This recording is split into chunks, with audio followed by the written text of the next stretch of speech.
સુરત શહેરના વરિયાવી બજાર વિસ્તારમાં મિલકતના વિવાદને લઈને ગંભીર આરોપો સહિતની અરજી લાલગેટ પોલીસ સ્ટેશનમાં નોંધાઈ છે.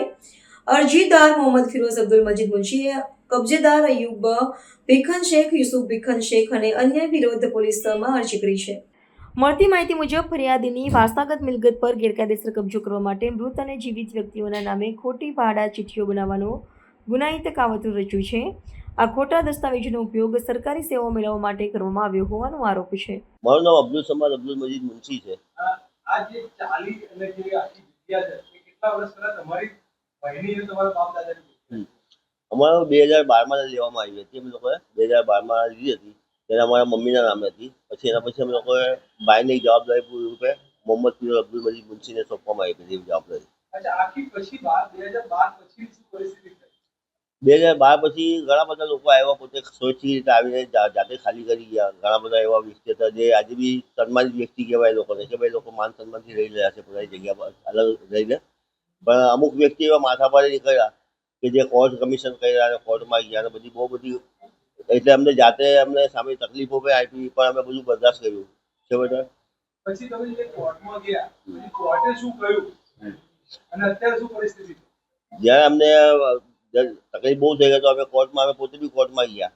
કોર્ટમાં જઈને જ્યારે બધા રજૂઆતો કરી, અમારા ડોક્યુમેન્ટ્સ બધા પેપર આખું બતાવ્યું, એ લોકોએ જોયું કે ભાઈ બધી રીતે કમ્પ્લીટ છે. ને આ લોકોએ પાસે જ્યારે ડોક્યુમેન્ટ મંગાવવામાં આવ્યા તો ડોક્યુમેન્ટના રૂપે એ લોકોએ બધા ડોક્યુમેન્ટ ખોટા ભેગા કર્યા હતા.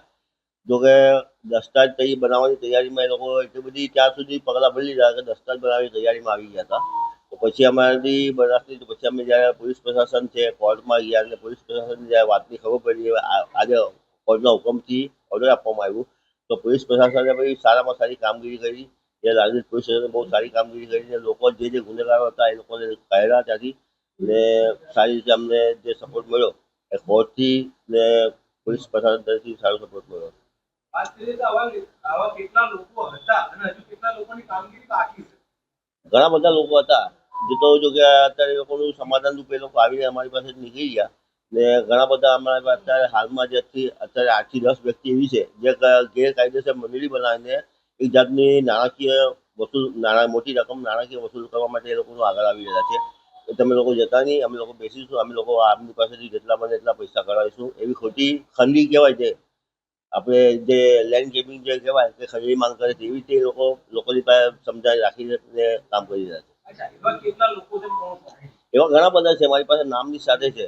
આપના માધ્યમથી નામ બી જાણવા માંગુ છું કે એ લોકો એક તો એમાં નામ આવે છે અયુબ ભીખન શેખ, યુસુફ ભીખન શેખ, સાદિક યુસુફ શેખ, ઝાકિર સિરાજ સૈયદ, જાવેદ અયુબ ખાન પઠાણ, રૈયાન અયુબ કુરેશી, ધર્મેશ દિનેશભાઈ ઘીવાળા, આવા બધા ઘણા બધા લોકો છે.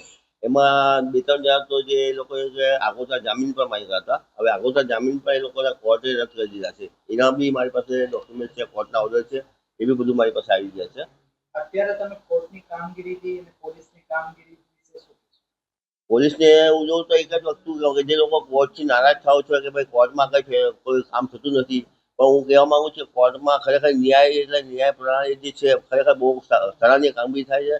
અને લાલગેટ પોલીસ સ્ટેશનની બી કામગીરી બહુ સારામાં સારી છે. આપણું સુરત શહેરનું જે પોલીસનો સ્ટાફ છે સારામાં સારું કામગીરી કરી રહ્યા છે. દરેક કામમાં એ લોકો